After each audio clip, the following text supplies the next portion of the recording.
Meni chustimda o'ynaydigan bo'lsangiz, любой игрокni kamida 2 kida qilasiz. Qanaqa qilib deyotganlar, videoni oxirigacha ko'ramiz.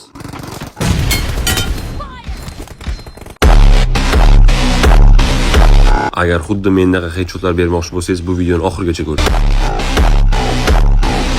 Chustvoytenность erishda har bir telefonga individual tarzda yondash kerak bo'ladi. Misol uchun, meni telefondagi chustvoytenностьim kamerasi 40 bo'lgan, giroskop 240 bo'lgan. Lekin bu iPadga umuman tushmadi. Nimaga desanglar, o'zlaring bilasizlar, telefondagi 400 giroskop bilan iPaddagi 400 giroskopda juda katta farqi bor. O'shaning uchun mana sizlarga hozir ko'rsatish maqsadida eski telefondagi chustimni qo'ydim, ya'ni kamerasini 40 qildim, giroskopini 240 qildim. Mana ko'rishingiz mumkin. Orqaga ya'ni 180 gradusga deyarli qayrilish menda o'xshamadi. Mana shu narsa juda katta xato bo'ladi. Ya'ni orqaga bemalol qayrilish sizda o'xshamayaptimi? Bo'ldi. Siz odam o'ldirishni xayolingizdan chiqarishingiz kerak bo'ladi. Ayniqsa klassika kartalarda. Keyin esa iPad uchun spesial, ya'ni alohida tergan chustimni qo'ydim. Ya'ni kamerasi 160, giroskopi esa 400. Mana ko'rishingiz mumkin. Orqaga hech qanday qiyinchiliksiz bemalol qarayapman. Sizda ham chustvoytenность xuddi shunaqa bo'lishi kerak. Ya'ni bemalol 180 gradusga qayrilish sizga o'xshashi kerak bo'ladi. Xullas, nima demoqchiman, jigarim, ko'p gapirib o'tirmayman. Mana shunaqa videolar ko'payishini xohlasangiz, shunday like tugmasini bosib qo'ying va mehnatimni qadrlagan holda shunday obuna bo'lib qo'ying.